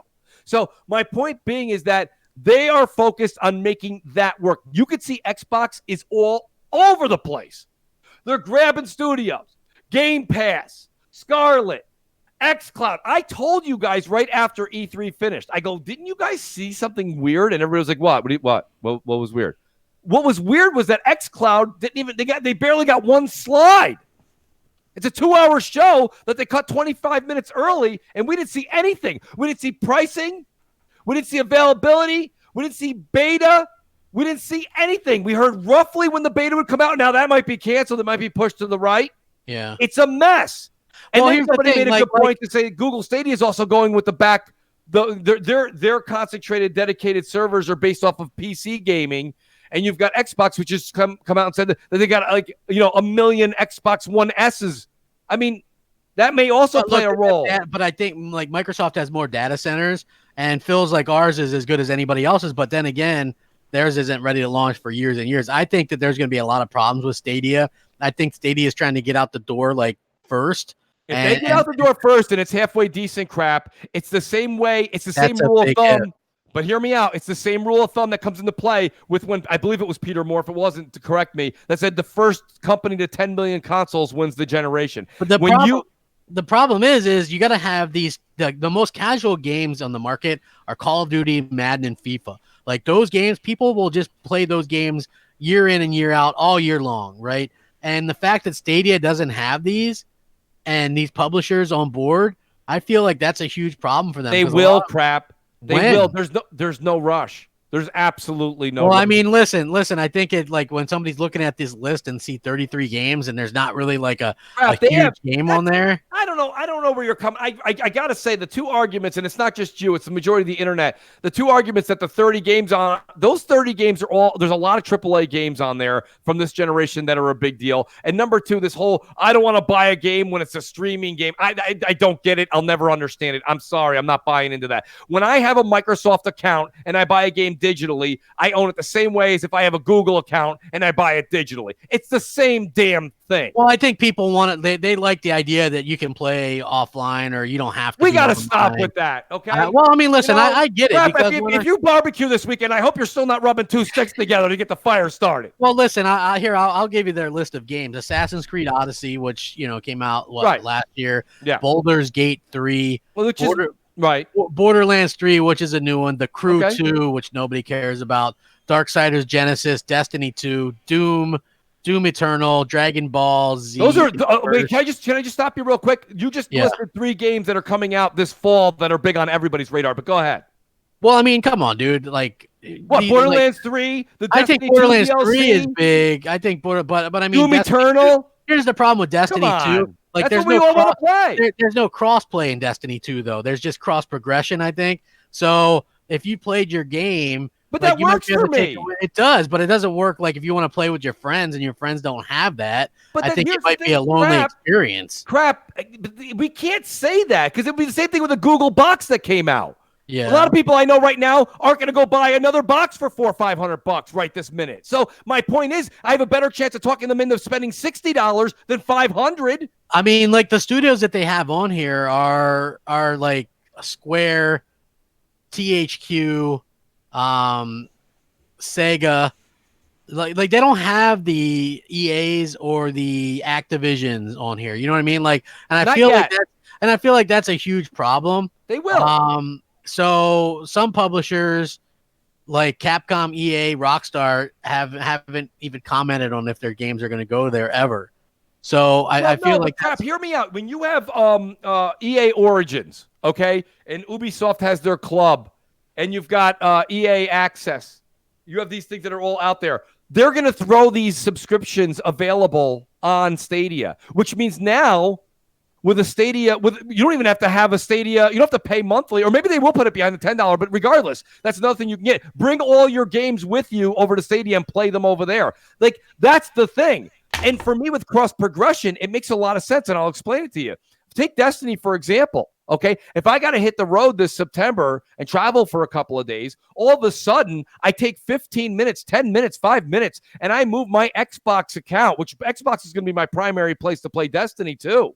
But I move that over to my Stadia account. Now I'm good to go. And you're right. I don't have my whole Xbox Live friends list with me. No.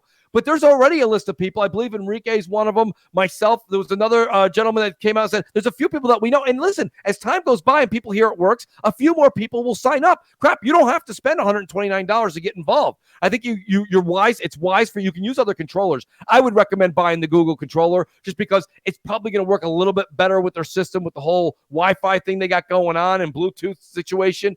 But that's just a personal preference. I really think that there's a chance for this. Now, don't get me wrong. Again, let me reiterate. Okay, Stadia is not the replacement to Scarlet or PS5. Not for me.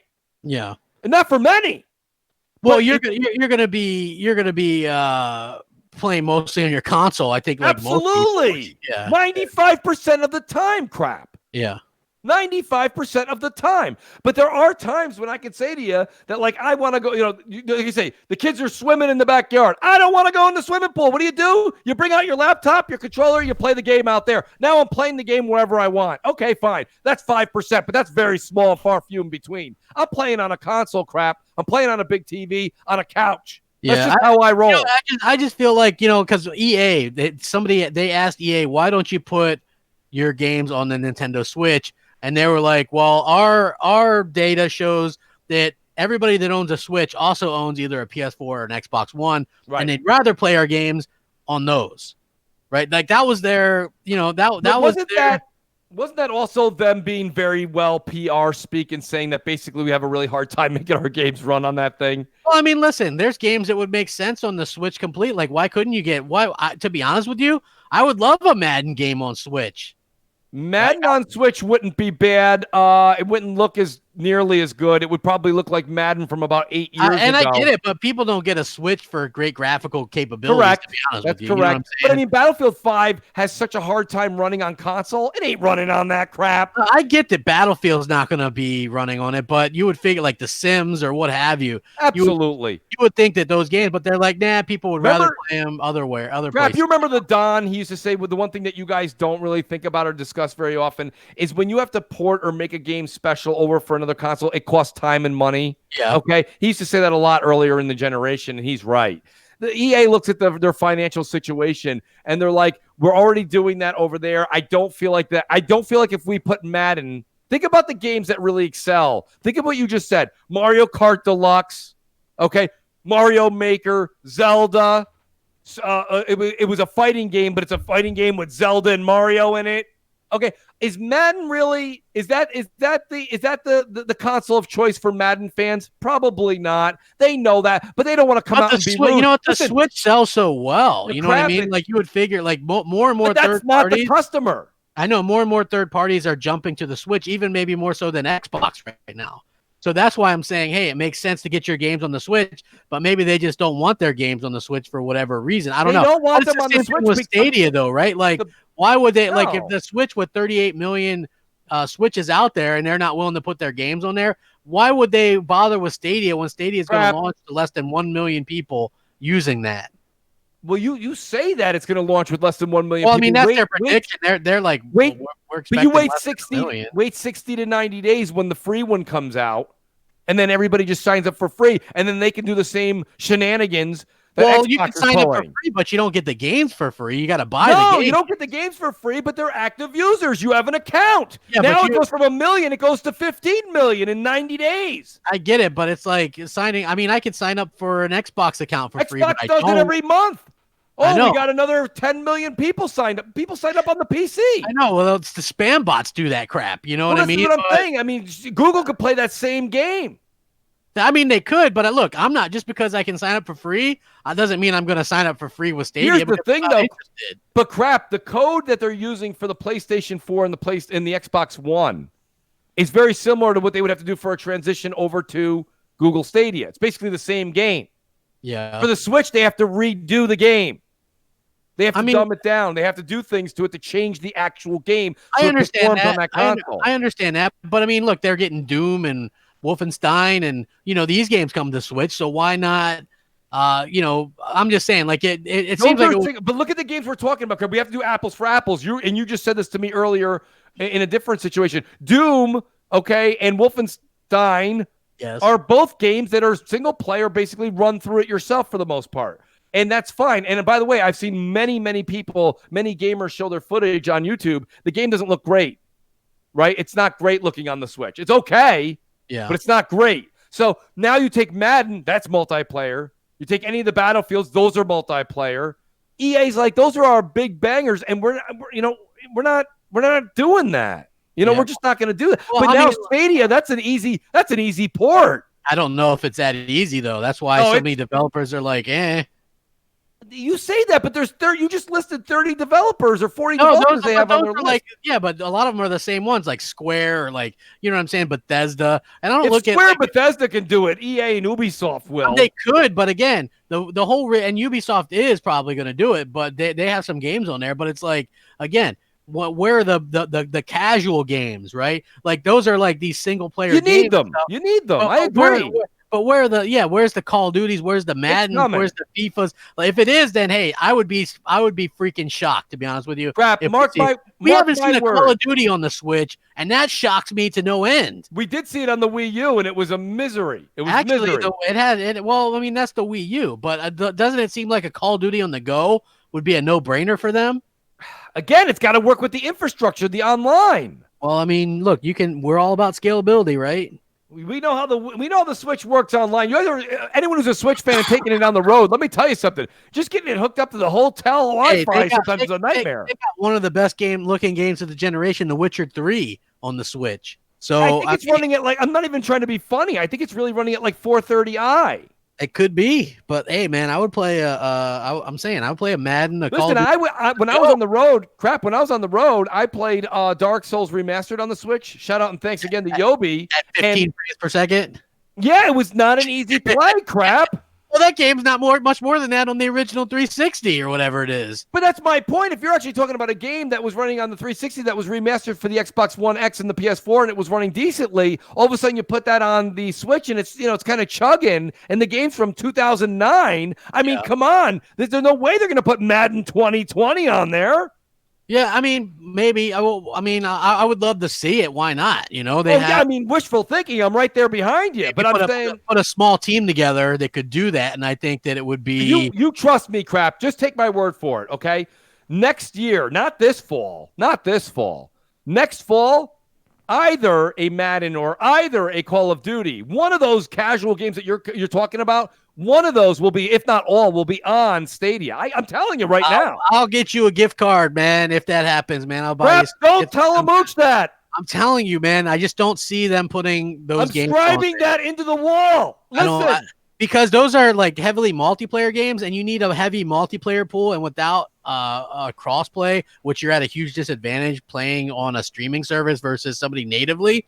I just don't see that happening. Well, listen, the streaming thing, I told you this. I'm telling you right now, the streaming thing is still up in the air. I've never played a Google Stadia game. I've seen very little of it, so I'm not going to sit here and defend it. I'm looking forward to your review of it. I'm sure we'll see it. You're going to get it. Now that we got all this OBS stuff figured out for the most part, at least we got the basics straightened out with the whole YouTube thing. I've really been wanting to make a couple of videos, so I will be doing something this November, especially on Stadia. Absolutely.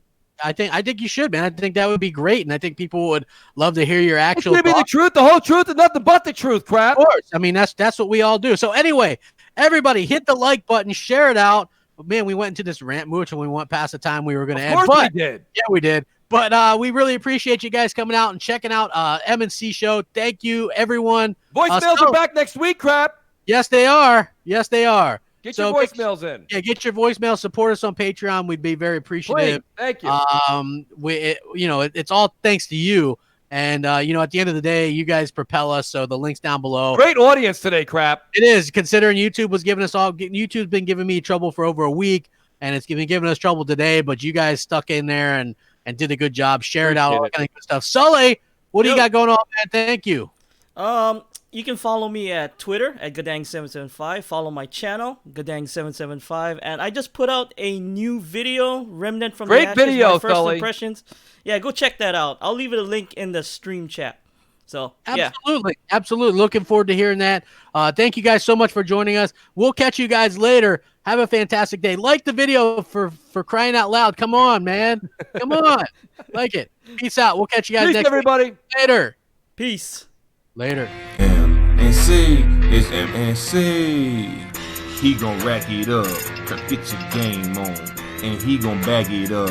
Y'all know what mooch on, mooch and crap, mooch and crap, mooch and crap, mooch and crap. It's that time to get ready for the MMC show. Grab your coffee or your liquor, cause we ready to roll. They talking games, plus some gadgets, and you already know. Dial that number, leave them questions, and away they go. Be a pony or a bot, the truth be it don't matter. We just gamers talking games, not those drama queens matters. So let's talk about gaming, news, leaks, and reviews. This a fan show on whatever topic y'all choose. True Xbox fans, and y'all know we bleed green. Yet we got every console we can play, everything. Got that Forza, got that Halo, got that Fallout, got that Kratos, got that Zelda, got that Spidey, got that AC, got it Ike, mooch and crap.